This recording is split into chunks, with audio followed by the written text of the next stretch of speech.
Farming has changed over the years, and it's likely that we will continue to see lots more changes throughout the 21st century. But one thing that I keep hearing about is vertical farming. So I wanted to talk a little bit about vertical farming, and I also wanted to address this question that I received from a subscriber who asked if we will ever see farms inside skyscrapers. So let me start by talking a little bit about what vertical farming is.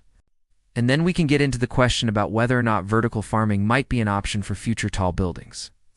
So vertical farming is just what it sounds like. It's growing crops vertically instead of growing them on a farm with long rows of plants that are spread out over a large area. And there's a few different ways that vertical farming is done. But the basic idea is that you stack the layers of plants on top of each other so that they do and take up a lot of space.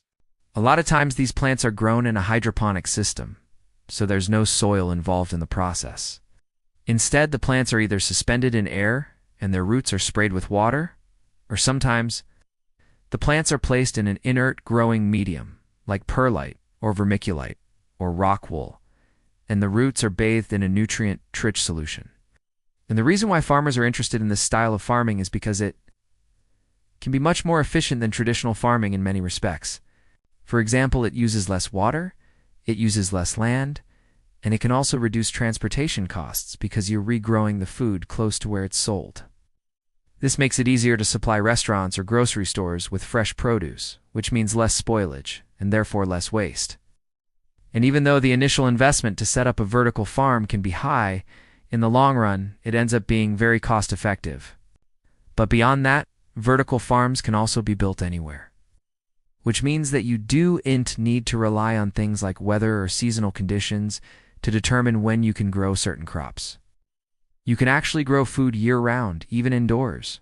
On top of that, vertical farms are often very safe since they typically located in urban areas, and they usually staffed by security guards, which deters pests, which means that there's less need for pesticides. Also, vertical farms can use fewer workers than traditional farms. Since the process is so automated, this can help reduce labor costs while also making it easier to meet demand for fresh produce without having to rely on seasonal workers. So what exactly do vertical farms look like? Well, there's a few different models, but most of them involve growing plants in stacked layers. For example, one company called Air Farms grows leafy greens and herbs in 14-foot-tall towers that contain 7 layers of plants. Another company called Upwards Farms grows strawberries in vertical columns that are up to 35 feet tall, and they also use a conveyor belt system to move the plants as they grow.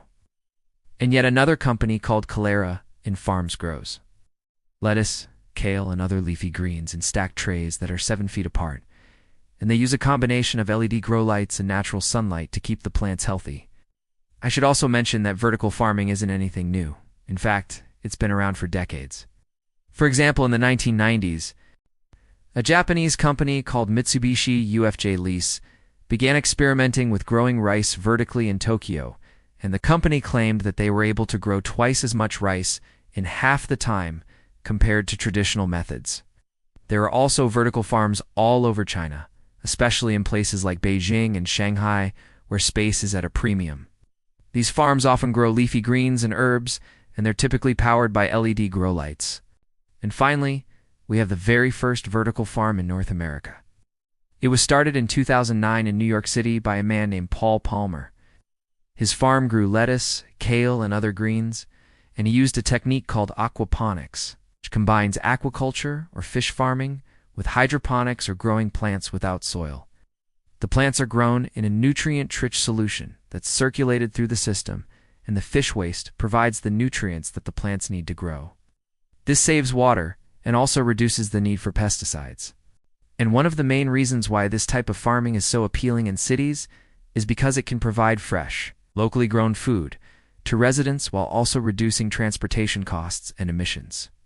So now that we know a little bit more about how vertical farming works and its potential benefits, we can get into this question that I received from a subscriber. They asked, will we ever see farms inside skyscrapers? And I think the answer is yes, but not anytime soon. There's a few reasons for this. First of all, building a vertical farm inside a skyscraper would be very expensive, since it would require major renovations to the building structure, plumbing, and electrical systems. On top of that, it would be very difficult to transport the produce out of the building without causing damage. Produce is very fragile, and it needs to be handled carefully, which means that you need to minimize the amount of jostling and bumping that it goes through during transportation. This is especially true for delicate items like leafy greens and herbs.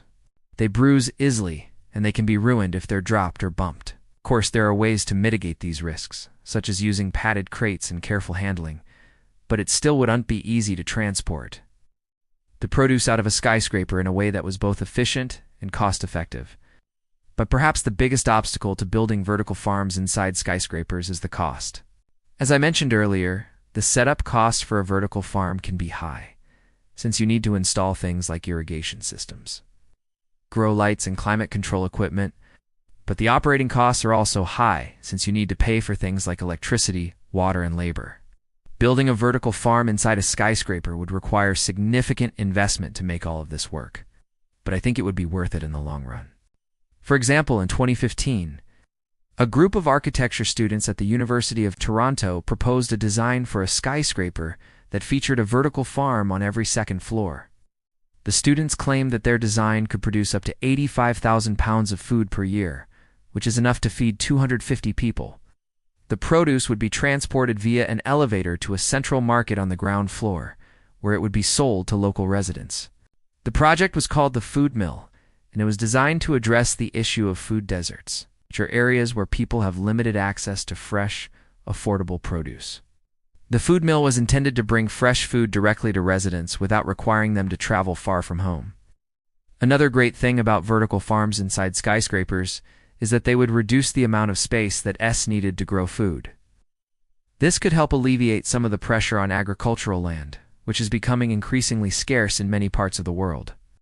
By growing food vertically, we could free up more space on the ground for other uses such as parks, schools, or housing. Finally, I think that vertical farms inside skyscrapers would be a great way to educate people about where their food comes from. Many people are disconnected from the food that they eat, and they do and understand the process that's involved in growing and delivering fresh produce.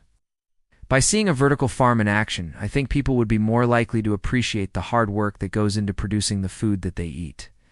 They would also learn about the importance of eating locally and seasonally. There are also companies working on ways to make vertical farming more sustainable. For example, one company called AppHarvest uses rainwater to irrigate their crops, which helps conserve water resources. They also use renewable energy sources like solar power to operate their farms, which reduces their carbon footprint. But all of this is just my opinion. What do you think? Would you ever eat food that was grown inside a skyscraper? Let me know your thoughts in the comments below. If you liked this video, then please give it a thumbs up and consider subscribing. And as always, thanks for watching.